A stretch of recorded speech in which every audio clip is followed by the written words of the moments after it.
ફરી એકવાર તમારી સમક્ષ કાઉન્સેલિંગ જેમાં આપણે યુનિટ 1 પૂરું કર્યું. હવે ખાલી એના મુદ્દા જોઈ જઈએ આપણે કે યુનિટ 1માં આપણે શું ભણી ગયા. તો એમાં સૌથી પહેલો જે મુદ્દો હતો કે સલાહનું મનોવિજ્ઞાન એટલે શું અને એનો આપણે વ્યવહારુ ઉપયોગ કઈ રીતે કરીએ છીએ અને એના જુદા જુદા જે કેસ સ્ટડી હતા એના વિશે આપણે ડિસ્કસ કર્યું. એ પછી સલાહના મનોવિજ્ઞાનની વ્યાખ્યાઓ અને સલાહનું મનોવિજ્ઞાન શા માટે એટલે એની જરૂરિયાત શું છે એના વિશે આપણે વાત કરી. અને એ પછી યુનિટ 1માં આપણે સલાહ એટલે શું, સલાહના પ્રકારો કયા કયા છે, પછી સલાહના ધ્યેયો શું છે, સલાહની જરૂરિયાત કોને પડે છે અને કોની આગળથી સલાહ લેવી જોઈએ, એ પછી છે સલાહ સમસ્યાનું વર્ગીકરણ, એ વર્ગીકરણ કેવી રીતે કરેલું છે. અને છેલ્લો જે ટોપિક હતો એ આપણે ભણી ગયા લેક્ચરમાં કે ભારતીય વિદ્યાર્થીઓની જરૂરત અંગેના પુરાવાઓ, ભારતીય વિદ્યાર્થીઓની જરૂરત અંગેના પુરાવાઓ. હવે આપણે યુનિટ 2 એટલે કે ચેપ્ટર 2 તરફ આપણે શું ભણવાના છીએ એના વિશે વાત કરીએ. તો જેમ કે સલાહ લેવા માટે સલાહકારની જરૂરત, સલાહ લેવા માટે સલાહકારોની જરૂરત શા માટે પડે છે એના વિશે આપણે ડિસ્કસ કરશું. બીજો ટોપિક આપણે લઈશું કે સલાહકારોની પસંદગીની સમસ્યા, સલાહકારોની પસંદગીની સમસ્યા. દાખલા તરીકે તમારે લગ્ન જીવનની સમસ્યા હોય તો તમારે કયો કાઉન્સેલિંગ, કયા કાઉન્સલર પાસે જવું એના વિશે વાત છે. એ પછી છે સલાહની તાલીમમાં મહત્વના ઘટકો, સલાહની તાલીમમાં મહત્વના ઘટકો જેમ કે સલાહકારના વ્યવસાયની આચારસંહિતા શું છે વગેરે વગેરે વિશે આપણે ડિસ્કસ કરીશું. હવે આપણે જે પહેલા યુનિટમાં શીખી ગયા એના અનુસંધાનમાં હું થોડીક વાત કરી દઉં તો કેવા પ્રશ્ન તમને પૂછાઈ શકે. મારા વહાલા વિદ્યાર્થીઓ, તમે નોટ અને પેન લઈને બેઠા જશો એવું હું માની લઉં છું. અને શક્ય હોય તો થોડુંક લખવાની પ્રેક્ટિસ પાડો, કારણ કે સલાહનું મનોવિજ્ઞાન છે વધારે વર્ણનાત્મક પેપર છે. મુદ્દાઓ ઉપરથી તમે સરસ મજાનું લખી શકશો અને છતાંય એ વર્ણનાત્મક પેપર છે અને વ્યવહારુ વધારે છે. એટલે જ્યારે તમે મને હંમેશા કહું છું કે તમે મને સાંભળતા હશો તો તમને એવું લાગશે કે બધું આવડે જ છે અથવા તો સમજાઈ ગયું, પણ જ્યારે તમે લખવા બેસશો ત્યારે લોચા મારશો. એટલે મહેરબાની કરીને કેવા પ્રશ્ન પૂછાઈ શકે એનું થોડીક આપણે 2 મિનિટ વાત કરી લઈએ. તો સલાહની વ્યાખ્યા આપી, સલાહનું સ્વરૂપ સવિસ્તાર વર્ણવો, 14 માર્કનો પ્રશ્ન આવી શકે. સલાહની વ્યાખ્યા આપી, સલાહનું સ્વરૂપ સવિસ્તાર વર્ણવો. બીજો પ્રશ્ન આવો પૂછાઈ શકે કે સલાહ આપવાના સ્થાનો જણાવો, સલાહ આપવાના સ્થાનો જણાવો. ત્રીજો પ્રશ્ન સલાહના પ્રકારો સવિસ્તાર વર્ણવો. ચોથો પ્રશ્ન સલાહના ધ્યેયો સવિસ્તાર વર્ણવો. પછી સલાહની જરૂરિયાતોનું સવિસ્તાર વર્ણન કરો. પછી ભારતીય વિદ્યાર્થીઓની જરૂરિયાત અંગેના પુરાવાઓ વિશે સવિસ્તાર ચર્ચા કરો. બરાબર, આ રીતે પૂછાય સલાહના પ્રકારો. પછી લગ્ન સલાહના અભિગમો જુદા જુદા જણાવો, એ વારંવાર પૂછાતો પ્રશ્ન છે. ટૂંકા પ્રશ્નોની યાદી છેલ્લે તમને મને ટાઈમ રહે તો હું તમને પેપર સ્ટાઇલ આખી લખાવી દઈશ. પણ હવે અત્યારે આપણે યુનિટ 2 તરફ વળીએ છીએ. તો કે છે કે સલાહ લેવા માટે સલાહકારની જરૂરિયાત.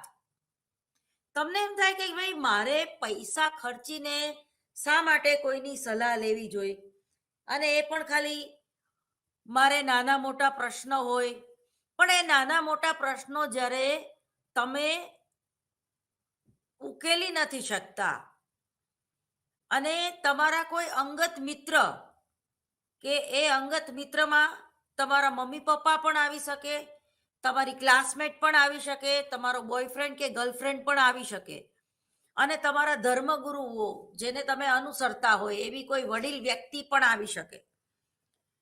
પણ આ લોકોની સલાહ નહીં લેવાની ઇટ મીન્સ કે જ્યારે તમારે પ્રોપર એક ધ્યેય નક્કી કરેલો હોય અને સમય નક્કી કરેલો હોય તો એ સમયને ધ્યાનમાં રાખીને કે ભાઈ મારે 3 વર્ષમાં મારું ગ્રેજ્યુએશન પૂરું કરવું છે, 3 વર્ષમાં હવે તો યુનિવર્સિટી પણ છૂટ આપે છે કે એક હારે તમે 2 કે 3 કોર્સ કરી શકો. તો કઈ રીતે ટાઈમ મેનેજમેન્ટની બાબતમાં તમારે કયા વિષયને કયો ટાઈમ ફાળવવો અથવા તો કઈ લાઈનમાં વધારે કામના કલાકો આપવો, ક્યારે પાર્ટ ટાઈમ નોકરી કરવી, ક્યારે એજ્યુકેશનને તમારે પ્રાધાન્ય આપવું, સવારના ભાગમાં જે કોર્સ કરી શકાય એવા જ કોર્સ સિલેક્ટ કરવા કે બપોર પછીનું ભણવાનું જ્યાં વધારે ઉપલબ્ધ હોય ત્યાં એડમિશન લેવું. આવા નાના મોટા અનેક પ્રશ્નો હોય છે જેના જવાબો પ્રોપર કાઉન્સલર પાસે હોય છે. સૌથી પહેલા તો તમારી નીડ, તમારી જરૂરિયાત કઈ છે. બરોબર, ફી ભરવા માટે પણ પૈસા જોશે. તમે તમારા પોકેટ મની પણ હવે ફાધર મધર પાસેથી માગતા ન હોય અથવા તો તમારા ભણવાનો ખર્ચો જ્યારે તમે ઉપાડી લેતા હોય ત્યારે પાર્ટ ટાઈમ નોકરીની પણ તમને જરૂર પડતી હોય છે. તો અહીંયા ટાઈમ મેનેજમેન્ટ કઈ રીતે કરવું, કારણ કે તમે જુઓ દરેક વ્યક્તિ અત્યારે આપણે એને બોલતા સાંભળીએ છીએ કે મારી પાસે સમય નથી. એ સામાન્ય વ્યક્તિ હોય, કોઈ વિદ્યાર્થી હોય, કોઈ પ્રોફેસર હોય, કોઈ ડોક્ટર હોય કે ગમે તે વ્યક્તિ હોય, નાનામાં નાના કામ સાથે જે સાવ નવરી ધૂપ જેવી વ્યક્તિ હોય છે ને એ એમ કહે છે કે મને ટાઈમ નથી. આપણે ફેસબુક અને ઇન્સ્ટાગ્રામ ઉપર 2 થી 3 કલાક કાઢી નાખીએ છીએ પણ આપણને ભણવાનો કે આપણી સમસ્યાનો ઉકેલ માટે ટાઈમ નથી. કોઈ સલાહકાર તમને એમ કે ભાઈ તમારે કાઉન્સેલિંગ માટે 45 મિનિટ ફાળવવી પડશે, તો આમ સ્ટાઇલ મારીને આમ ઘડિયાળમાં જોશે કે તમારી વાત તો સાચી છે પણ મને ટાઈમ નથી. તો હવે જો તમને તમારા માટે ટાઈમ ન હોય, ઘણા લોકોને આપણે રેગ્યુલર કસરત કરવાની કહીએ તો એ રેગ્યુલર કસરત કરવાનું એમ કે 1.5 કલાક તમારે જીમ કરવું જોઈએ અથવા તો 45 મિનિટ સુધી તમારે ચાલવું જોઈએ. તમને ડાયાબિટીસની તકલીફ હોય કે તમને બીપીની તકલીફ હોય કે તમે ડિપ્રેશનમાં પણ રહેતા હોય તો વ્યાયામ કરવાનું કહે તો તમે તરત જ એને જે તે ડોક્ટર કે જે તે મિત્ર કે જે તે સલાહકાર હશે ને તમે તરત જ વળતો જવાબ આપી દેશો કે મને ટાઈમ નથી. તો ખરેખર શું આવું ખરેખર બને છે કે આપણી આગળ ટાઈમ ન હોય આપણા માટે પણ? તો પછી જિંદગી શું કામની જો તમે તમારા માટે પણ ટાઈમ ન કાઢી શકતા હોય. આજના દિવ્ય ભાસ્કરમાં છે કે માત્ર તમે 3 મિનિટ કસરત કરો તો પણ તમારી હેલ્થનો જે ઇશ્યુ છે એ તમે સોલ્વ કરી શકો. અથવા તો તમે યોગા કરો અથવા તો રોજે રોજ તમારા જે જુદા જુદા ચક્રો છે એને ચાર્જ કરો, જે રીતે આપણે મોબાઈલને ચાર્જ કરીએ છીએ તો પણ તમે ડિપ્રેશનથી દૂર રહી શકો અને તમે માનસિક સ્વાસ્થ્ય મેળવી શકો. અત્યારે ફિઝિકલ હેલ્થ અને મેન્ટલ હેલ્થ લોકોની બગડતી જાય છે કારણ કે આપણે જંક ફૂડ ખાઈએ છીએ. આપણે આપણી જે દિનચર્યા છે એ ધંધડા વગરની હોય છે. એકવાર આપણને ઈચ્છા થાય તો 5 વાગે ઉઠીએ, એકવાર આપણને ઈચ્છા થાય તો સવારે 9:30 વાગે ઉઠવીએ, અમુક વાર ઈચ્છા થાય તો 7:30 ઉઠી જઈએ ખરા પણ ટીવી ચાલુ કરીને બેસી જઈએ અને જેનો કોઈ મતલબ નથી એવા ન્યૂઝ જોઈએ. પછી ચાની કેટલી ખોટી ચર્ચા કરીએ કે ભાજપ સારી કે કોંગ્રેસ સારું કે કોણે શું ફીફા ખાંડા, ટૂંકમાં અર્થ વગરની ચર્ચા. કારણ કે આ દેશને આપણામાં કંદે તો કોઈ એવી એક સારા નાગરિક બની નથી શકતા. ગમે ત્યાં આપણે થૂકીએ છીએ અને મોદીને સલાહ આપવાનું કામ કરીએ છીએ. તો તો આવા પ્રકારનું જે વ્યક્તિત્વ છે, બરોબર, એ પોતાની જાતને મહાન માને છે. અધૂરો ઘડો છલકે ઘણો, આપણામાં કહેવત છે. અને બોલે એના બોર વેચાય ને ન બોલવામાં નવ ગુણ, આવી ઘણી બધી કોન્ટ્રાડિક્શન વાળી પણ આપણે જેને કહેવાય કે કહેવતો છે. પણ આપણને એમાંથી કઈ કહેવતનો ઉપયોગ કરવો અને આપણા વ્યક્તિત્વને કે આપણી જરૂરિયાતને, આપણી પરિસ્થિતિને કઈ કહેવત વધારે ફાયદાકારક છે, પોઝિટિવ બાબત તરફ આપણને લઈ જાય છે, એનું જ નોલેજ નથી હોતું. ઘણાની આગળ માહિતીનો ઢગલો હોય છે, એ અર્થ વગરનું પણ વાંચી, ઘણાને વાંચવાનો પણ રોગ હોય છે, એવું નથી, પણ જીવનમાં એમાંથી કઈ એ લોકો ઉતારી શકતા નથી.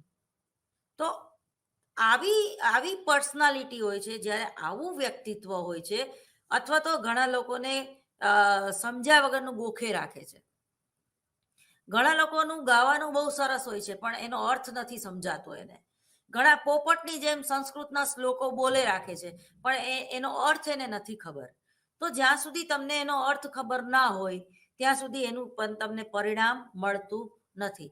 ઘણીવાર તમે ગમે એટલો સરસ રીતે ગાયત્રી મંત્ર બોલો, પણ તમને એ ગાયત્રી મંત્રમાં કયો ભાવ છે, એ જો ભાવ તમને ખબર ના હોય તો એ ગાયત્રી મંત્ર એક પોપટની જેમ તમે એનું રટણ કરો છો, પણ તમે એને દિલથી અથવા તો તમારા મનથી એ પ્રાર્થના નથી કરતા, એટલે એ ત્યાં સુધી પહોંચતી નથી. મારો કહેવાનો મતલબ એમ છે કે જે સલાહકારની પસંદગી છે, અથવા તો સલાહકારે કયા પ્રકારની તાલીમ લીધેલી છે.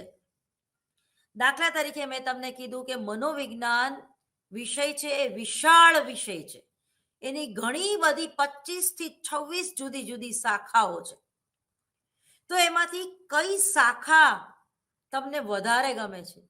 દાખલા તરીકે માની લો કે તમે હોમ સાયન્સમાં એડમિશન લીધું છે અને ફૂડ એન્ડ ન્યુટ્રિશન તમારો મેઇન વિષય છે કે કયા પ્રકારનું ફૂડ ખાવું અને એમાંથી કયા પ્રકારનું તમને ન્યુટ્રિશન મળે છે. તો તમે એ ડૉક્ટરમાં જ્યારે તમે ડૉક્ટરની લાઈન લ્યો છો, અથવા તો તમે જ્યારે હેલ્થને ધ્યાનમાં રાખીને કોઈને જ્યારે સલાહ આપો છો, ત્યારે એક સાયકોલોજી વિષય પણ તમે જો ભણતા હોય, એમાં ખાસ કરીને સલાહનું મનોવિજ્ઞાન, એનો વ્યવહારુ ઉપયોગ કરતા જો તમને આવડી જાય તો કઈ વ્યક્તિને ક્યારે, શા માટે અને એની સમસ્યા શું છે, એની કઈ રીતે સલાહ આપવી.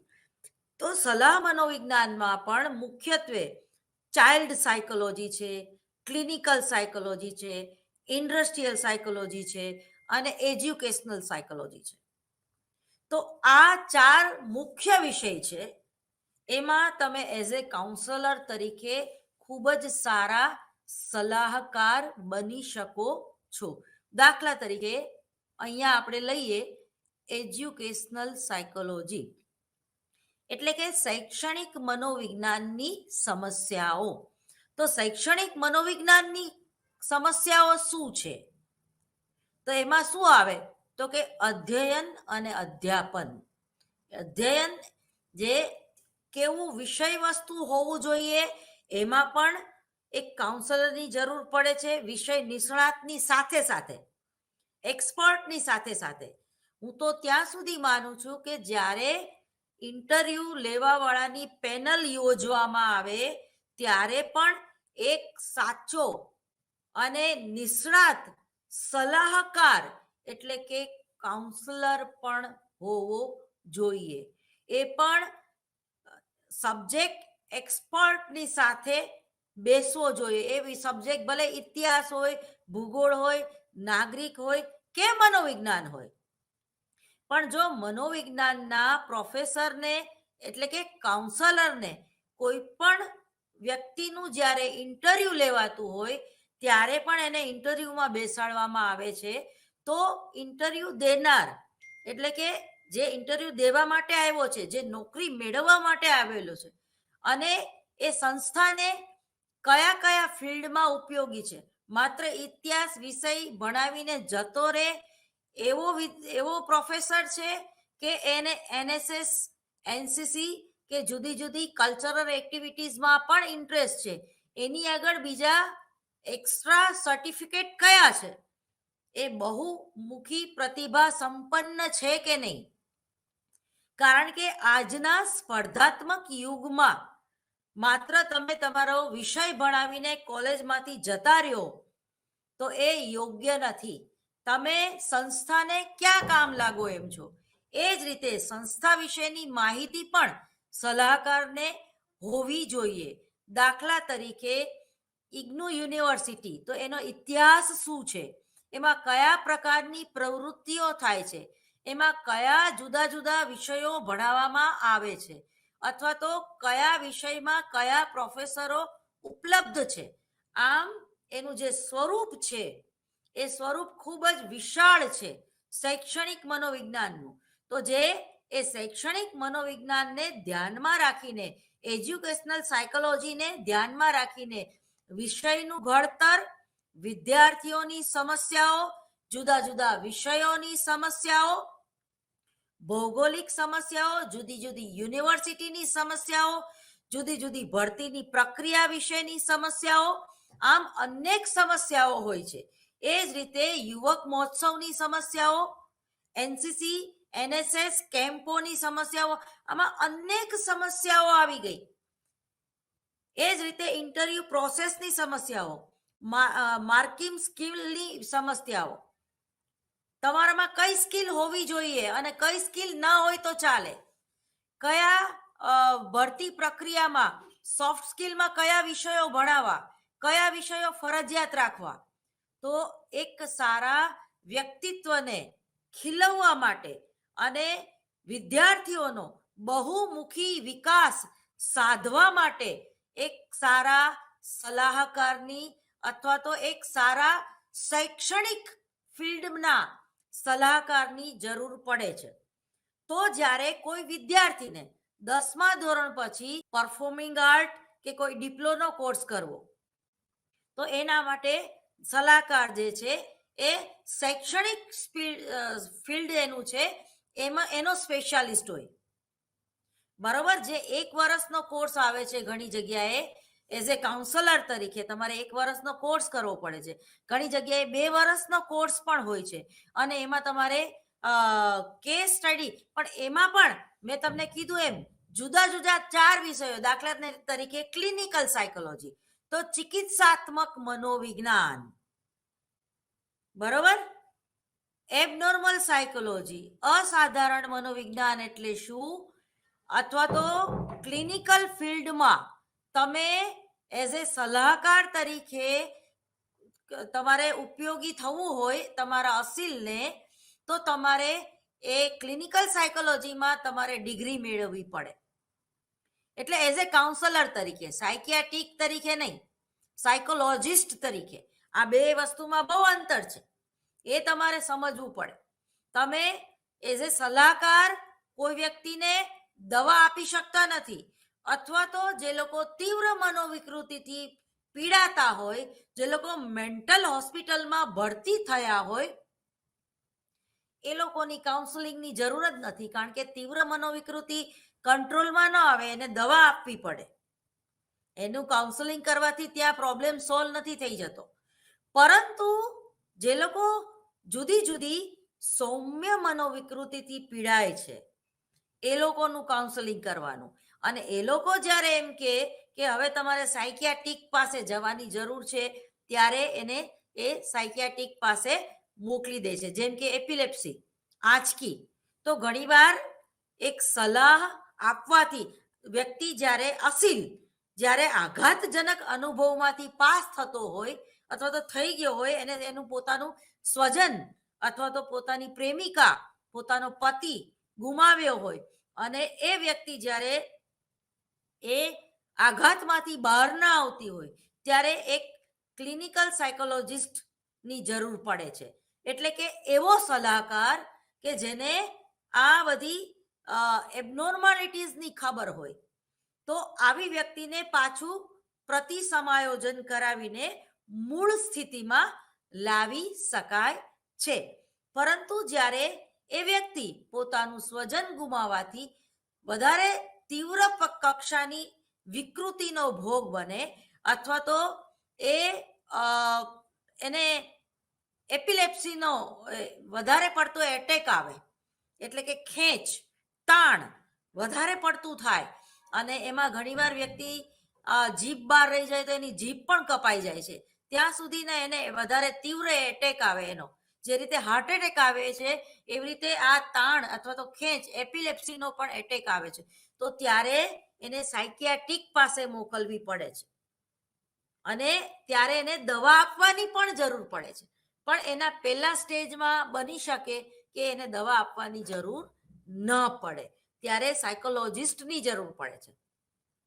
તો ટૂંકમાં શૈક્ષણિક મનોવિજ્ઞાન છે, ચિકિત્સાત્મક મનોવિજ્ઞાન છે, એના બંનેના સલાહકારો જે છે એ કેવા હોય છે? અલગ અલગ હોય છે.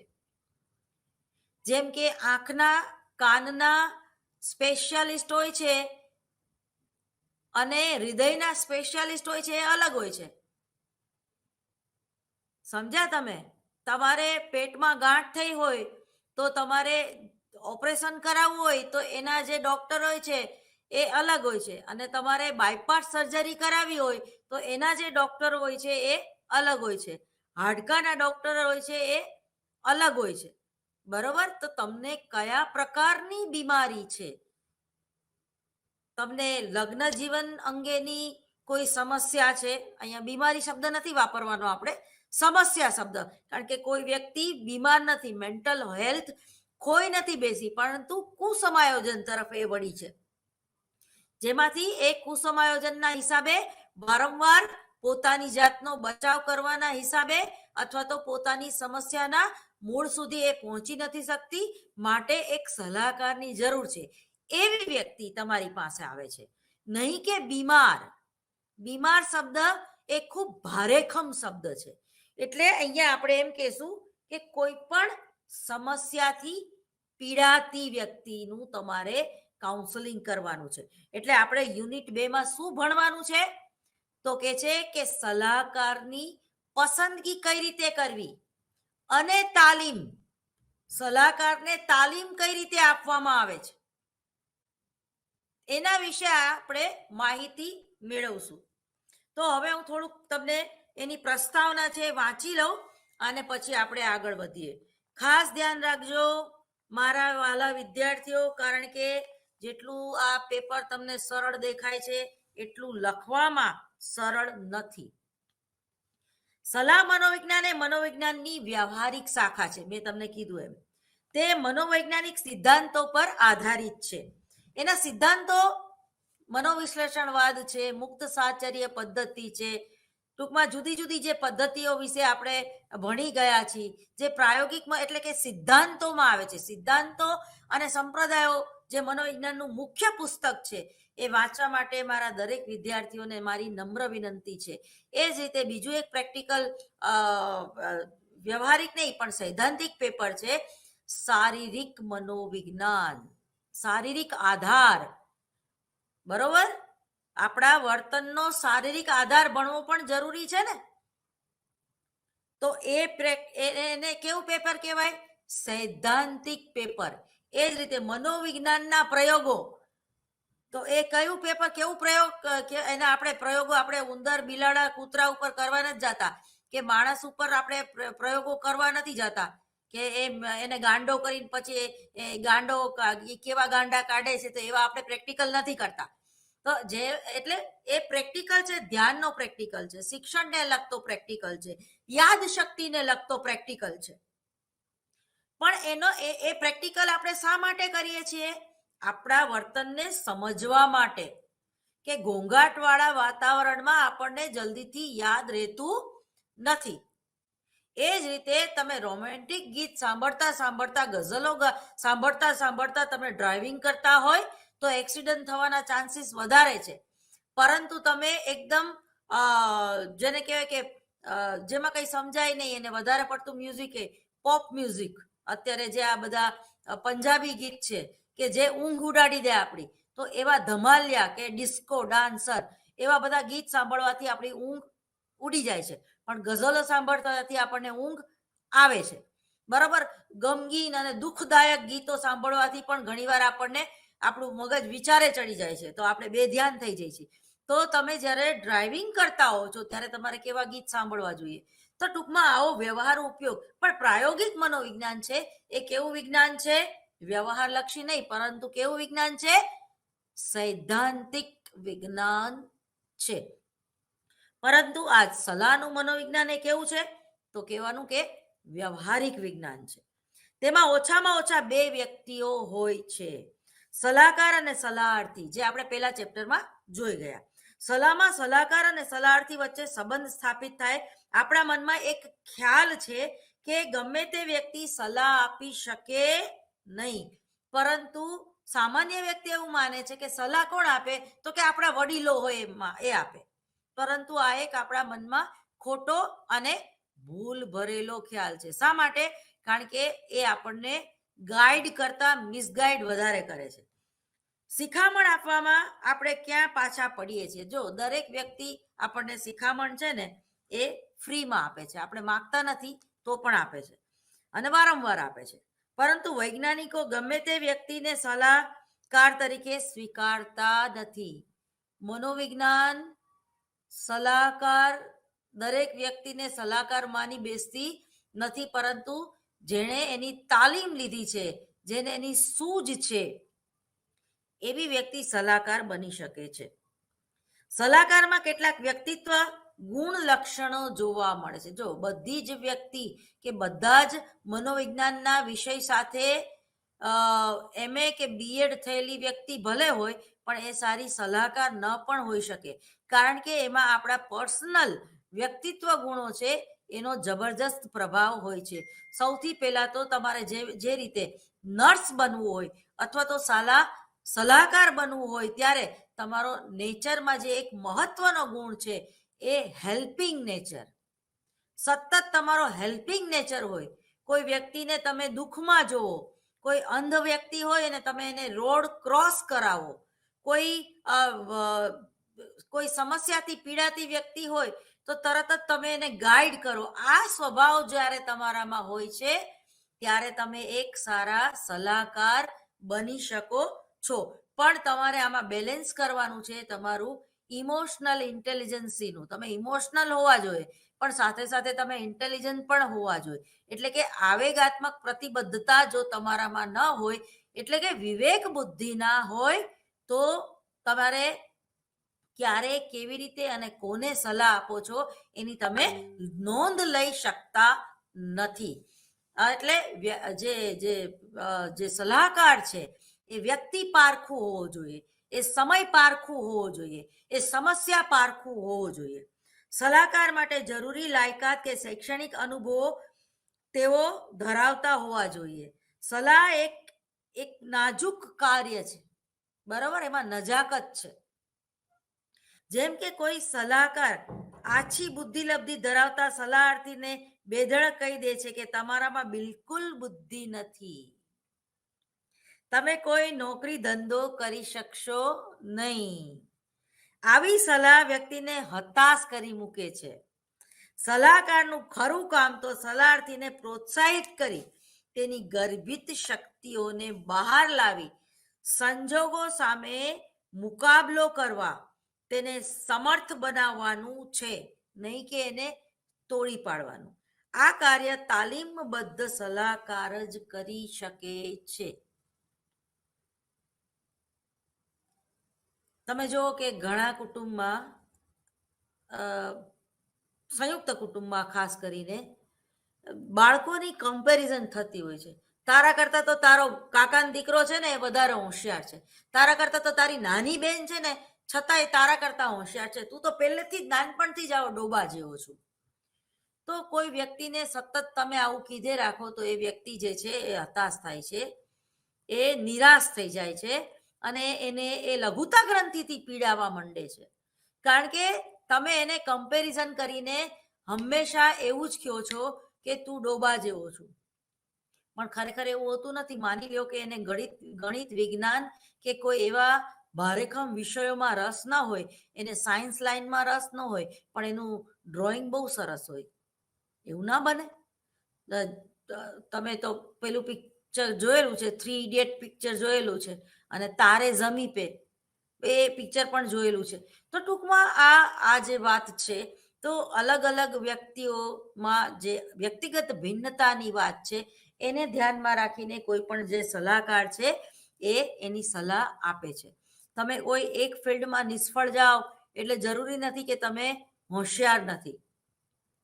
તમે એક સારા કલેક્ટર ના બની શકો એટલે જરૂરી નથી કે તમે હોશિયાર નથી. તમે એક બેંક મેનેજર સારામાં સારા બની શકો એવું બને.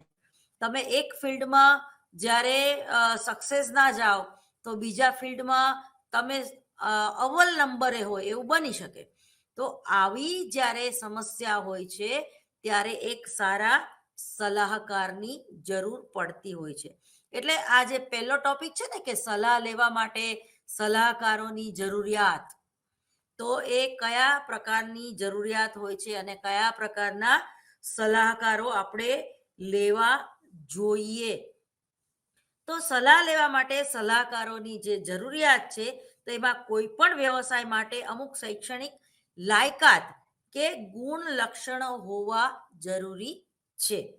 જેમ કે મેનેજર તરીકે MBA ભણેલો વ્યક્તિ વધારે સફળ થાય. અથડો માણસ સફળ સેલ્સમેન બની શકે નહીં. દાખલા તરીકે ક્લાર્ક છે તો એનું વ્યક્તિત્વ કેવું હોવું જોઈએ? અંતર્મુખી વ્યક્તિત્વ. કારણ કે એને સતત ગણતરી કરવાની હોય છે. એનું કામ છે હિસાબ રાખવાનું, એકાઉન્ટન્સી સંભાળવાનું. તો આવી વ્યક્તિ જ્યારે બહિર્મુખી હોય છે અથવા તો વધારે વાતું કરવા વાળી હોય છે, અથવા તો જ્યારે રેડિયો સાંભળતા સાંભળતા બેંકમાં કેશિયર તરીકે એ લોકોને પૈસા આપવાનું અને પૈસા લેવાનું જ્યારે કામ કરતી હોય છે ત્યારે હિસાબમાં ભૂલ આવી જાય છે. તો ક્લાર્ક હંમેશા કેવો હોવો જોઈએ? આંતરમુખી વ્યક્તિત્વનું ગુણ એનામાં હોવો જોઈએ. એ કામ પૂરતી જ વાત કરતો હોવો જોઈએ. એનામાં એકાગ્રતા વધારે હોવી જોઈએ. તો એ જ્યારે મશીનમાં પૈસા ગણ્યા પછી પણ એ 2 વાર 3 વાર એવો ચીવટ વાળો હોવો જોઈએ. કારણ કે આવું નહીં બને તો એને દર મહિને પગાર નહીં થાય. એને જેટલા એને પૈસા વધારે કોકને આપી દીધા હોય કે હિસાબમાં જેટલા એને લોચા થયા હોય એટલા એને ઘરના ભરવા પડે. તો આમાં જે બહુમુખી પ્રતિભા સંપન્ન વ્યક્તિત્વ છે એ કામ નથી આવતું. કારણ કે એવી જે બહુમુખી પ્રતિભા સંપન્ન વ્યક્તિત્વ હોય છે, એને નાટકમાં રસ હોય છે, એને ગાવામાં રસ હોય છે, અને કોણ વ્યક્તિ કેવી છે સતત જોઈ રાખવામાં રસ હોય છે, એ વાતોડ સખત વાતું કરતી હોય એવી વ્યક્તિ હોય છે. રેડિયો સાંભળતા સાંભળતા એ જાતે એની રેડિયોની હારે હારે લતા મંગેશકરની હારે પોતે લતા મંગેશકર બનતી જતી હોય છે. તો આવી વ્યક્તિ જે છે એ ક્લાર્ક તરીકે સફળ જતી નથી. એ જ રીતે જે સલાહકાર છે એનામાં એ બહુ સારો લિસનર હોવો જોઈએ, એ બહુ સારો પ્રેક્ષક હોવો જોઈએ, એ બહુ સારો કોઈને એપ્રિશિએટ કરે એવો હોવો જોઈએ. શા માટે? કારણ કે તમે જો તમારા અસીલને પૂરી રીતે સાંભળશો નહીં અને એને વચમાં જ અટકાવીને તમે શિખામણના પોટલા આપવા માંડશો તો એ સમસ્યાના મૂળ સુધી તમે ક્યારેય પહોંચી શકશો નહીં. તો ટૂંકમાં એવો માણસ જે છે એ સારો સેલ્સમેન ના હોઈ શકે. કોઈ ક્લાર્ક નામનું પ્રાણી છે એ બિચારું 24 કલાક બેઠા બેઠા હિસાબ કરતું હોય બેંકમાં કે કોઈ કોલેજોમાં કે કોઈ અન્ય જગ્યાએ સરકારી ખાતામાં, તો એને તમે સેલ્સમેન તરીકેની નોકરી આપી દો તો એ નહીં કરી શકે. એ જ રીતે સેલ્સમેન હોવા માટે તમે વાતુડિયા હોવા જોઈએ. તમને કોઈ વસ્તુનો કંટાળો ન આવે, તમે એવા હોવા જોઈએ. બરોબર. એ જ રીતે તમારી બોલવાની સ્કિલ, તમે બોલતા બોલતા અટકતા હોય, બરોબર, એક જોક્સમાં સારું લાગે. દાખલા તરીકે એક જોક્સ મને યાદ આવે છે, એ જોક્સ તમને કહીને પછી આપણે આગળ વધીએ. એક જગ્યાએ બોર્ડ માર્યું હતું કે સેલ્સમેન જોઈએ છીએ. એટલે પેલો ગયો, ઇસ્કોન મંદિર હતું, એટલે કે આ જે શ્રીમદ ભગવદ્ ગીતા છે ને એ તમારે 200 રૂપિયામાં વેચવાની છે. તો પેલો એમ કે છે કે હું વેચી નાખીશ એમ. એટલે હકલાતો હતો, તોતડો હતો, એને બોલતા બહુ વાર લાગતી હતી. કોઈ પણ એક વાક્ય પૂરું કરતા એને બહુ વાર લાગતી હતી. એટલે એ તો ઘરે ઘરે ગયો અને ફટાફટ એક જ આખા દિવસમાં જ્યારે 10 ભગવદ્ ગીતા વેચવાની હોય એના બદલે એ એક જ કલાકમાં 10 ભગવદ્ ગીતા વેચી આવ્યો. તો પેલા દુકાન વાળાને બહુ નવાઈ લાગી કે આ હકલાય છે તોય કેવી રીતે આને આ સેલિંગ કર્યું. તો પછી એને પૂછ્યું સેલ્સમેન પેલા દુકાનદારે કે તું તો બહુ સારો સેલ્સમેન નીકળ્યો, મને તો એમ કે આ 10 પુસ્તકો તું પાછો લઈને આવીશ, પણ તે આ સેલિંગ કેવી રીતે કર્યું, એમ તને બોલવામાં તો તું આટલો બધો હકલાય છે. કે હું એ લોકોને કહું છું કે આ ભગવદ્ ગીતા તમારે લઈ લેવી છે કે હું આખી વાંચીને સંભળાવું. એટલે ટૂંકમાં લોકોએ કંટાળીને લઈ લીધી કે ભાઈ આપણે આ ભગવદ્ ગીતા 200 રૂપિયાની નહીં લઈએ ને તો આ આખી આપણને વાંચીને સંભળાવશે. તો પણ એવું શક્ય તો માત્ર જોક્સમાં જ હોય. તો ટૂંકમાં જે વાતુડિયા નથી હોતા, મારો કહેવાનો ભાવાર્થ એમ છે, જે બહિર્મુખી વ્યક્તિત્વના ગુણ ધરાવતા નથી હોતા, એ લોકો સેલ્સમેનની નોકરી સારી રીતે કરી શકતા નથી. હા, સલાહકાર આંતરમુખી પણ હોઈ શકે અને બહિર્મુખી પણ હોઈ શકે. ખરેખર તો એનામાં ઉભયલક્ષી વ્યક્તિત્વ હોય છે. એ જરૂર પડે ત્યારે એ આંતરમુખી પણ બની જાય છે, એક સારો લિસનર બની જાય છે, સારો પ્રેક્ષક બની જાય છે, અને જ્યારે એને સમસ્યાના મૂળ સુધી પહોંચી જાય છે સલાહકાર, અને ત્યારે એ જે ક્લાયન્ટ છે, જેનો અસીલ છે, એને સમસ્યાના ખરેખર સમસ્યા શું છે એ સમજાવીને એનું કાઉન્સેલિંગ પણ, એને સલાહ નહીં પરંતુ એને ગાઈડ સારી રીતે કરી શકે છે. તો ટૂંકમાં સંશોધક તરીકે તે સફળ થઈ શકે છે. તાલીમબદ્ધ સલાહકાર પાસે વિશિષ્ટ તાલીમ હોવાને લીધે તે સલાહાર્થીને વિશ્વાસમાં લઈ પ્રશ્નોનો ઉકેલ શોધી શકે છે. તાલીમ આર્થી સલાહકાર કેટલીક વાર પહેલી જ મુલાકાતમાં સલાહાર્થીને નાજુક કે અંગત પ્રશ્નો પૂછી બેસે છે. જો તમે જ્યારે પહેલી સિટિંગ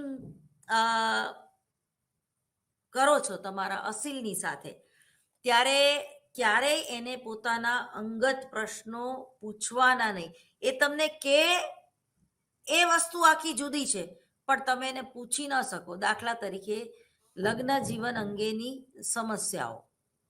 તમને ખબર છે કે ભાઈ પતિ પત્નીના રોજના ઝઘડા છે, માટે જ એ વ્યક્તિ તમારી પાસે પોતાની સમસ્યા લઈને આવેલો છે, અને એક જે કેસ છે એ ડિવોર્સ સુધી પહોંચી ગયો છે. તમે એને 45 મિનિટ સુધી સાંભળે રાખો છો, પણ એ સાંભળવામાં તમારું સેક્સ્યુઅલ લાઈફ કેવી છે એવું ધડ કરતું તમારે પૂછાય નહીં. હા, તમે એવું પૂછી શકો કે તમારું ઘર કેટલું છે, તમારી પોતાનું પર્સનલ તમારી પાસે સ્પેસ છે કે નહીં, તમારે તમારા પતિની સાથે વાતચીત કરવી હોય તો તમારે આમ બહાર લો ગાર્ડન જઈને કરવું પડે છે, સંયુક્ત કુટુંબમાં રહ્યો છો કે તમે તમારો રૂમ બંધ કરીને પણ વાતચીત કરી શકો છો. તમે આવું ઇનડાયરેક્ટલી કંઈક પૂછી શકો, પણ તમે એવું એને પહેલી જ મુલાકાતમાં એવું ના પૂછી શકો કે તમારી સેક્સ્યુઅલ લાઈફ કેવી છે, અથવા તો તમે અઠવાડિયામાં કેટલી વાર શારીરિક સુખ ભોગવો છો. આવું તમે ડાયરેક્ટ પૂછી શકો નહીં. અથવા તો એનો જે જવાબ મળશે એ ખોટો મળશે, અથવા તો એને એવું લાગશે કે મને આવું કેમ પૂછે છે. એટલે સાયુજ્ય સ્થાપન, જ્યારે તમે એ તમારી પાસે બેસીને સલામતીની ભાવના અનુભવે, એ સિક્યુરિટી ફીલ કરે તમારો અસીલ તમારેથી, અને તમારા અસીલને ખાતરી થઈ જાય કે મારી જે આ અંગત વાત છે, કે મારી જે આ સમસ્યા છે, કે હું જે કંઈ કાલું ઘેલું સાચું ખોટું બોલી છું, એ જે સલાહકાર છે ડોક્ટર નેહા રાવલ છે, એ મારી સમસ્યા કોઈને નહીં કહે, મારી અંગત વાત કોઈની પાસે શેર નહીં કરે. ભલે મારે મારું કાઉન્સેલિંગ પૂરું થઈ ગયા પછી મારા હસબન્ડ કાઉન્સેલિંગ કરાવવા આવશે, છતાંય મારા હસબન્ડને એ ચાડી નહીં ખાય કે મને એનું આ વર્તન નથી ગમતું, સીધી રીતે નહીં, ટૂંકમાં એની પણ એક મેથડ હોય છે. તમારે બેને બધાડવાના ધંધા નથી કરવાના વધારે, બરાબર? તમારે બે જે ઝઘડા કરે છે તો એ ઝઘડાના મૂળ સુધી પહોંચીને એ સમસ્યા શું છે એ સમસ્યાને ઉકેલવા માટેનો પ્રયત્ન કરવાનો છે. અને એ સમસ્યા તમારે પોતાને નથી ઉકેલવાની, પણ એ અસીલોને ઉકેલતા શીખવાડવાની છે, શીખતા કરવાના છે એ લોકોને. તો ટૂંકમાં વિશ્વાસમાં લઈ પ્રશ્નનો ઉકેલ શોધી શકે છે. તાલીમહીન સલાહકાર કેટલીક વાર પહેલી જ મુલાકાતમાં સલાહાર્થીને નાજુક કે અંગત પ્રશ્નો પૂછીને મૂંઝવે છે. જો ઘણા પ્રોફેસરો હોય છે ને, અથવા તો ઘણા લેક્ચરર્સ હોય છે, અથવા તો જે લોકો MA BEd મનોવિજ્ઞાન વિષય સાથે થઈ ગયેલા હોય છે, PhD કક્ષાના, ભલે એ લોકો PhD પણ થઈ ગયા હોય, પણ એનો અર્થ એમ નથી કે એ લોકો બહુ સારા સલાહકાર છે. હા, એ લોકો બહુ જ સારા સલાહકાર બની શકે, પણ એ લોકોને પણ તાલીમ તો લેવી જ પડે. શા માટે? કારણ કે એ ટેકનિક, એ તાલીમની જો એ લોકોને ખબર ના હોય તો કાચું કપાઈ જાય છે. એટલે કે પહેલી જ સિટિંગમાં જે અસીલ હોય છે ઊંધી પૂંછડીએ ભાગી જાય છે તમારેથી. તમે વધારે પડતા જ્યારે અંગત બનવાની કોશિશ કરો છો તો પણ સામેની વ્યક્તિ તમારાથી ડરી જાય છે. તમે કાઉન્સેલિંગ કરતા કરતા જ્યારે એનો હાથ પકડી લ્યો છો, જ્યારે એને ટપલી મારી લ્યો છો, જ્યારે એને ગાલ ઉપર આવું કરો છો, ત્યારે પણ તમારો અસીલ જે છે એ તમારેથી સેફ ફીલ કરતો નથી. પહેલી જ મુલાકાતમાં તમારે એ ડિસ્ટન્સી કેળવવાની છે. જે રીતે ડોક્ટર જે છે એ આપણને અર્થ વગરનું સ્પર્શ નથી કરતો. કોઈ તમારે એને સારું નથી લગાડવાનું, તમારે એને સાચું લગાડવાનું છે. તમારે એના પ્રેમમાં નથી પડવાનું, કે તમારે એવી કોઈ વાર્તા નથી કરવાની કે એ તમારા પ્રેમમાં પડે. તો એ જે ડિસ્ટન્સી તમારે ક્રિએટ કરવાની છે, એમાં જો ચૂક આવી જાય તો પણ પેલો જે અસીલ છે એ તમારાથી ડરી જાય છે, એ સિક્યુરિટી ફીલ નથી કરતો. એને એવું લાગે છે કે આ તો હું ઉલમાંથી ચૂલમાં પડ્યો. એટલે મેં આવા કાઉન્સલરો જોયેલા છે, એટલે આ તમને કહેવાનું મન થાય છે કે તમારે પોતાને એવું નથી સમજવાનું કે તમે MA પૂરું કરી લીધું, કે તમે BEd કરી લીધું, કે તમે પ્રોફેસર છો એટલે તમે બહુ સારા કાઉન્સલર છો. ના, તમારે એની 1 વર્ષ ટ્રેનિંગ ફરજિયાત લેવી પડે છે. અને એ જ્યારે તમે એઝ એ કાઉન્સલર છો તો એનું સર્ટિફિકેટ તમારી પાસે હોવું જોઈએ, પછી તમે એમ કહી શકો કે હું કાઉન્સલર છું. સલાહનું મનોવિજ્ઞાન પેપર ભણાવવું અલગ વાત છે, જે હું ભણાવી રહી છું અત્યારે તમોને. એટલે તમારે એવું માની બેસવાની જરૂર નથી કે હું બહુ સારી કાઉન્સલર છું. હા, મેં કોર્સ કરેલો છે એટલે હું કહી શકું કે હું બહુ સારી કાઉન્સલર છું, પરંતુ દરેક પ્રોફેસરો એઝ એ કાઉન્સલર હોતા નથી. દરેક કાઉન્સલર પ્રોફેસરની સ્કિલ એનામાં હોઈ શકે, પરંતુ દરેક પ્રોફેસરોમાં દરેક કાઉન્સલરની સ્કિલ ના હોઈ શકે. એટલે મારા વાલા વિદ્યાર્થીઓ, તમે ખાસ ધ્યાન રાખજો. તમને એવું થાય કે આ સાયકોલોજીના પ્રોફેસર છે તો હું એમની આગળ મારું કાઉન્સેલિંગ કરાવું, ના, એવું ના કરતા તમે. એના માટે તો તમારે જે સાયકોલોજીસ્ટ છે એની પાસે જ જવું જોઈએ. તો ઘણીવાર ટૂંકમાં આપણી આગળ માહિતીનો અભાવ હોય છે, ત્યારે પણ એવું માની બેસીએ છીએ કે કોઈ પણ સાયકોલોજીના વ્યક્તિ જે ડિગ્રી ધરાવે છે સાયકોલોજીની તો એ કાઉન્સલર છે. ના, એવું નથી, બરોબર? તો સલાહ સેવાની પહેલા ક્યારેય ન હતી, એટલે જરૂરિયાત હવે વર્તમાન સમયમાં ઊભી થઈ છે. જો તમે આજના સ્પર્ધાત્મક યુગમાં તમે જુઓ કે વ્યક્તિને બધું ફટાફટ મેળવી લેવું છે, ફટાફટ ભણી લેવું છે, ફટાફટ નોકરી મેળવી લેવી છે, ફટાફટ લગ્ન કરી લેવા છે, ફટાફટ એને બાળકો પણ થઈ જવા જોઈએ, ફટાફટ એને વીમો પણ ઉતરાય, ટૂંકમાં એને બધું ફટાફટ જ કરવું છે. એને ક્યાંય બ્રેક વગરની ગાડી છે, એને બ્રેક મારવી નથી, અને પછી ગમે ત્યાં એક્સિડન્ટ થઈ જાય અને ઘાયલ થાય છે. તો લાઈફમાં પણ આવું છે. આજનો જે યુગ છે એ એક વસમો યુગ છે, અને કલયુગના ચોથા ચરણમાં આપણે જીવીએ છીએ. આજે આપણને 5G ની આપણે રાહ જોઈ રહ્યા છીએ. 4G આપણને ચાલતું નથી. તો 5G માં જેને કહેવાય કે આર્ટિફિશિયલ ઇન્ટેલિજન્સથી ના પ્રભાવમાં આપણે એટલા બધા આવી ગયા છીએ કે ન પૂછો વાત. તમે જો, આપણને પેલા 3-3 કલાક થિયેટરમાં પિક્ચર જોવાનો કંટાળો આવતો નહીં. હવે માત્ર 1.5 કલાકના પિક્ચરમાં, એમાં પાછું વચ્ચે ઇન્ટરવલ તો હોય જ છે, છતાં એ પિક્ચર જોવામાં આપણને કંટાળો આવે છે. આપણને એમ થાય કે ના, ફટાફટ પૂરું થઈ જાય તો સારું. મેરા નામ જોકર તો 6 કલાકનું પિક્ચર છે, ઓરિજિનલ પિક્ચર. એમાંથી કાપી કાપીને 4 કલાકનું કર્યું ને એ પછી 3 કલાકનું કર્યું. જ્યારે તમે, એટલે હું નાની હતી ત્યારે મેં 3-3 કલાકના પિક્ચરો થિયેટરમાં જોયેલા છે, અને જરાય કંટાળો ન આવતો. પણ હવે તમે જુઓ, આ જે વેબ સિરીઝ છે તો એ કેટલી 15 મિનિટની હોય, 20 મિનિટની હોય. એ જ રીતે સિરિયલમાં એક એપિસોડ કેટલા કલાકનો હોય?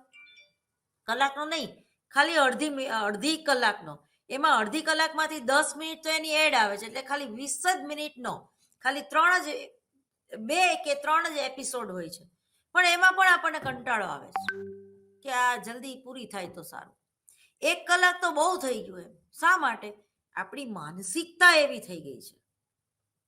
અથવા તો તમે ક્યાંક તમારું નિદાન કરાવવા જાઓ છો, કોઈ આયુર્વેદિક ડોક્ટર પાસે કે કોઈ નાડીના જ્યોતિષી પાસે, તો જ્યારે તમે એ તમારી નાડી ચેક કરે છે, બરોબર, આ નાડી ઉપર હાથ મૂકીને એ ચેક કરે છે, તો તમને એ તમારું નિદાન કરવામાં જ એને અડધી કલાક થાય છે. તો તમને એવો વિચાર આવે છે કે યાર, આને તો હવે મને મારું નિદાન કરવામાં જ અડધી કલાક, તો મને દવા ક્યારે આપશે? અરે ભાઈ, જ્યારે નિદાન કરવામાં વાર લાગે છે ત્યારે જ એ સચોટ ઉપાયો તમને બતાવી શકે છે. જેમ તે એઝ એ કાઉન્સલર તમને પહેલી જ સિટિંગમાં કહી નથી શકતો કે તમારે મારી પાસે કેટલી વાર આવવું પડશે, તમારે કેટલી વાર સિટિંગ લેવી પડશે. ઘણીવાર 4 સિટિંગમાં પણ સમસ્યાના મૂળ સુધી પહોંચી શકાય, અને ઘણીવાર 15 થી 20 સિટિંગ પણ કરવી પડે. એનું કોઈ ટાઈમ લિમિટ હોતો નથી. તો જ્યારે આ સ્પર્ધાત્મક યુગમાં આપણે જીવી રહ્યા છીએ ત્યારે દરેકની સમસ્યાઓ અલગ હોય છે, અને દરેક ફિલ્ડમાં સમસ્યાઓ હોય છે. દાખલા તરીકે તમને ડાયાબિટીસની સમસ્યા હોય તો ડાયાબિટીસ એટલે શું, અને તમને એ ડાયાબિટીસના જે જુદા જુદા પ્રકારો છે, એ ટાઈપ ડાયાબિટીસ અને બી ટાઈપ ડાયાબિટીસ, અથવા તો ઘણાને બ્લડમાં શુગરનું પ્રમાણ વધી જાય છે, તો ઘણાને બ્લડમાં શુગરનું પ્રમાણ વધતું નથી એટલું, પણ એને જુદા પ્રકારનું ડાયાબિટીસ હોય છે. અથવા તો ઘણાના ડાયાબિટીસના જે કારણો હોય છે થવાના, એની પાછળ એની દિનચર્યા હોય છે. ગમે ત્યારે ખાવું, ગમે ત્યારે સૂવું, અને કામનો બોજ, કલાકોના બોજ વધારે હોય છે. એ લોકો 16 કલાક કામ કરતી હોય, એના હિસાબે પણ ડાયાબિટીસ થાય. બેઠાડું જીવન હોય, બેઠા બેઠા લેક્ચર ભણાવવાનું હોય, તો પણ એ ડાયાબિટીસ થાય. અથવા તો જંક ફૂડ વધારે ખાતા હોય તો પણ ડાયાબિટીસ થાય. વધારે તેલ અને ઘી ખાતા હોય તો પણ ડાયાબિટીસ થાય. અને ઘણાને માનસિક, એટલે આઘાતજનક અનુભવોમાંથી જ્યારે વ્યક્તિ પાસ થાય છે તો પણ એટેક આવે, અને તો પણ ડાયાબિટીસ થાય, અને તો પણ બીપી થાય, તો પણ હાઈ બીપી થાય કે લો બીપી થાય. તો શારીરિક સમસ્યાને ધ્યાનમાં રાખીને માનસિક સમસ્યાઓ થાય છે. એ જ રીતે જ્યારે આઘાતજનક અનુભવો, એટલે કે જ્યારે તમે માનસિક સ્વાસ્થ્ય ગુમાવો છો, તો એની આડ અસર છે એ તમારા શરીર ઉપર પડે છે. તમે અસાધારણ મનોવિજ્ઞાનમાં ભણી ગયા છો, તમે ક્લિનિકલ સાયકોલોજીમાં પણ ભણી ગયા છો. જ્યારે તમને ખેંચ કે તાણ ક્યારે આવે છે, તો એના આનુવંશિક કારણો પણ હોઈ શકે, અથવા તો જ્યારે જ્યારે તમે સંઘર્ષમય પરિસ્થિતિમાં મુકાવ છો, જ્યારે જ્યારે તમારે કોઈ નિર્ણય લેવાનો હોય છે, ત્યારે તમને ખેંચ આવે, ત્યારે તમે એપિલેપ્સીનો ભોગ બનો, અથવા તો જ્યારે જ્યારે તમે એ રસ્તા ઉપરથી પાસ થાવ છો ત્યારે તમને રડવું આવે, જ્યારે તમને કોઈ ગુલાબનું ફૂલ આપે ત્યારે તમને એ વ્યક્તિનું અભિસંધાન થાય જેને તમે ગુમાવી દીધી છે. એટલે ટૂંકમાં ગુલાબનું ફૂલ જોઈને બધી જ વ્યક્તિઓને જ્યારે આનંદ થતો હોય ત્યારે તમે દુઃખમાં સરી પડો છો. તો આવા માનસિક કારણોને લીધે પણ જ્યારે તમે દુઃખી થાવ છો તો દરેક ફિલ્ડમાં અત્યારે કાઉન્સલરની જરૂર છે. એટલે આ જે ફિલ્ડ છે એ ખૂબ જ વ્યવહારુ થતું જાય છે, કારણ કે આજે તમે જો રોજ હું તો છેલ્લા અઠવાડિયાથી પેપર વાંચું છું, તો સોમ, મંગળ, બુધ, ગુરુ, શુક્ર, શનિ ને રવિ 7 દિવસમાંથી લગભગ 5 દિવસના છાપામાં હું એવું વાંચું કે આજે ફલાણી વ્યક્તિએ આપઘાત કર્યો, આજે વ્યાજખોરોના ત્રાસથી એક વ્યક્તિએ પોતાની અગાસી ઉપરથી પડતું મૂક્યું, અથવા તો આજે દેવું થઈ ગયું હોવાથી, અથવા તો આર્થિક નોકરી ગુમાવવાથી, અથવા તો કોઈ અસહ્ય રોગથી પીડાતી વ્યક્તિએ આપઘાત કર્યો, અથવા તો પતિના ત્રાસથી કોઈ સ્ત્રીએ આપઘાત કર્યો, સાસુના ત્રાસથી કોઈ વ્યક્તિએ આપઘાત કર્યો, પોતાના બાળકો સહિત કોઈ વ્યક્તિ તો અગ્નિ સ્નાન કરે છે. તો તમે જુઓ કે આપઘાતના કેસો દિવસે ને દિવસે વધતા જાય છે, અપરાધના કેસો દિવસે ને દિવસે વધતા જાય છે. કોર્ટમાં તમે જુઓ કેટલી 2099 સાલના કેસો તમે જો મેન્ટેનન્સના કેસોથી માંડીને બેંક સાથે એ લોકોએ હપ્તા ન ભર્યા હોય, અથવા તો બેંકની સાથે કોઈ એવું ચીટિંગ કર્યું હોય એવા કેસો ચાલી રહ્યા છે. 15, 20 વર્ષ જૂના કેસો, ઘણી વાર તો 30 વર્ષ પછી એને ડિસમિસ કરી દેવામાં આવે, કારણ કે બેમાંથી એક પક્ષ કોઈ હાજર જ ન રહેતું હોય. તો આવી જ્યારે સમસ્યાઓ હોય છે તો ત્યારે પણ એવી જગ્યાએ પણ એઝ એ કાઉન્સલરની જરૂર પડે છે, એનજીઓમાં કાઉન્સલરની જરૂર પડે છે, અનાથ આશ્રમમાં કાઉન્સલરની જરૂર પડે છે, વૃદ્ધાશ્રમમાં કાઉન્સલરની જરૂર પડે છે, સાયબર ક્રાઇમમાં કાઉન્સલરની જરૂર પડે છે, યુનિવર્સિટીમાં કાઉન્સલરની જરૂર પડે છે, નોકરી અથવા તો વ્યવસાયના સ્થાનમાં કાઉન્સલરની જરૂર પડતી હોય છે, રમત ગમતના મેદાનમાં કાઉન્સલરની જરૂર પડતી હોય છે. આઈપીએલની મેચ હવે શરૂ થશે 2023માં ઇન્ડિયામાં, તો ત્યાં પણ એક સારા કાઉન્સલરની જરૂર પડે છે. લગ્ન જીવનમાં જ્યારે તમે નિષ્ફળ જાઓ છો ત્યારે પણ એવા કાઉન્સલરની જરૂર પડે છે તમારે. તો કૂદકે અને ભૂસકે ટૂંકમાં ચારે તરફ તમે જુઓ તો સમસ્યાઓ સિવાય કાંઈ નથી. જ્યાં જુઓ ત્યાં તમને સમસ્યાઓ દાખલા તરીકે નાનામાં નાની સમસ્યા ને આ મોટામાં મોટી ટ્રાફિક રૂલ્સની સમસ્યા, ઘોંઘાટની સમસ્યા. ઇન્ડિયામાં લોકો વારંવાર હોર્ન વગાડે રાખે, કોઈ પણ વ્યક્તિ રસ્તામાં ન હોય પણ સતત હોર્ન વગાડે રાખે અને એક વિચિત્ર ઘોંઘાટ ઉત્પન્ન થાય. તો એની સમસ્યા એક તમને આદત પડી ગઈ, આદત રસ્તા ઉપર થૂકવાની સમસ્યા, રસ્તા ઉપર પેશાબ કરવાની સમસ્યા, અપશબ્દો બોલવાની સમસ્યા, કેટલી બધી સમસ્યાઓ છે આપણી આજુબાજુ. તો સેલ્ફ અવેરનેસ, આત્મનિર્ભર, જેમ આપણે ભારત આત્મનિર્ભર ભારત, તો આ સેલ્ફ અવેરનેસ ક્યારે આવશે? જ્યારે એક સારો કાઉન્સલર ની સલાહ તમે લેશો ત્યારે. એવું જરૂરી નથી કે તમારે પાસે કોઈ સમસ્યા હોય ત્યારે જ તમારે કોઈ કાઉન્સલર પાસે જવું. દાખલા તરીકે તમે લગ્ન જીવનમાં પ્રવેશવાના હોય, તમારી સગાઈ થઈ ગઈ હોય અને લગ્ન જીવનમાં ત્યારે પણ તમે કોઈ સલાહકારની તમને જરૂર પડે કે તમારે તમારું લગ્ન જીવનમાં અગત્યની વાતો કઈ કઈ બાબતોને ધ્યાનમાં રાખવું, ખાસ કરીને બેડરૂમમાં, ખાસ કરીને રસોઈ બનાવવામાં, અથવા તો કામના કલાકો લગ્ન પછી કેટલા હોવા જોઈએ, તમે તમારી પર્સનલ લાઈફ પણ સારી રીતે જીવી શકો એના માટે. એ જ રીતે કોઈ સ્ત્રી જ્યારે મા બને છે ત્યારે ગર્ભ ધારણ કરે છે ત્યારે પણ એને એઝ એ સારા કાઉન્સલરની જરૂર પડે છે. ચિલ્ડ્રન યુનિવર્સિટી છે અમદાવાદ ખાતે, તો ત્યાં પણ એવી માઓ જે સગર્ભા માઓ છે એ પોતે પોતાનું કાઉન્સેલિંગ કરાવતી હોય છે કે બાળક જન્મી ગયા પછી એનો ઉછેર કઈ રીતે કરવો, કઈ વાતનું ધ્યાન રાખવું, કેવી માંદગી આવી શકે, ક્યારે એને ટોનિક આપવું, ક્યારે સુવાવડ કર્યા પછી એ ખૂબ જ અગત્યના કલાકોમાં ઘરના દરેક સભ્યોનું વર્તન કેવું હોવું જોઈએ. બરોબર, તમે એ બાળક જ્યારે તમે ધારણ કર્યું છે ત્યારે કયા પ્રકારનો ખોરાક લેવો, કયા પ્રકારનું વાંચન કરવું, તો આ બધું જ ચાઇલ્ડ સાયકોલોજીમાં ચાઇલ્ડ ડેવલપમેન્ટની ખૂબ મહત્વની મનોવિજ્ઞાનની વ્યવહારુ શાખા છે. તો એમાં પણ એક સારા સલાહકારની જરૂર પડતી હોય છે. તો સલાહ સેવાની પહેલા ક્યારેય જરૂર નહોતી, એટલી જરૂરિયાત હવે વર્તમાન સમયમાં ઊભી થઈ છે. આમ તો વ્યક્તિ સગવડયુક્ત જિંદગી જીવે છે, પરંતુ તે ચિંતા, એકલતા, સ્પર્ધા વગેરેથી તકલીફ અનુભવતી હોય છે. જેમ કે 2001માં ગુજરાતને ધરતીકંપનો આંચકો અનુભવવો પડ્યો હતો.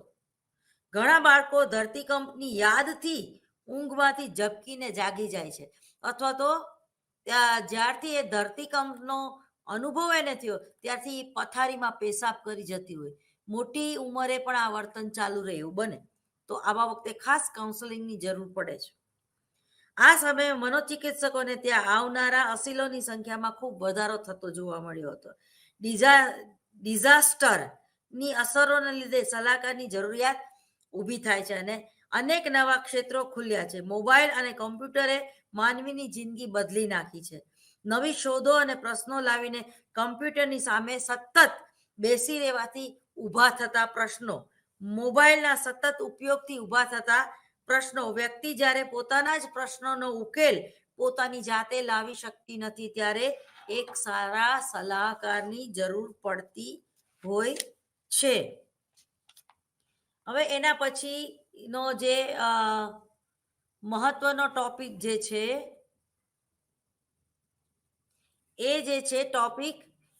છે એ ભારતમાં સલાહનું ક્ષેત્ર. આ પ્રશ્ન મોસ્ટ આઈએમપી સમજવો, કારણ કે વારંવાર રિપીટ થતો પ્રશ્ન છે. મારા વાલા વિદ્યાર્થીઓ, તમે જો તમારે આ સલાહના મનોવિજ્ઞાનની એક્ઝામ આપવાની હોય તો અક્ષર પબ્લિકેશનમાં અને ભારત પબ્લિકેશનમાં પુસ્તક ઉપલબ્ધ છે.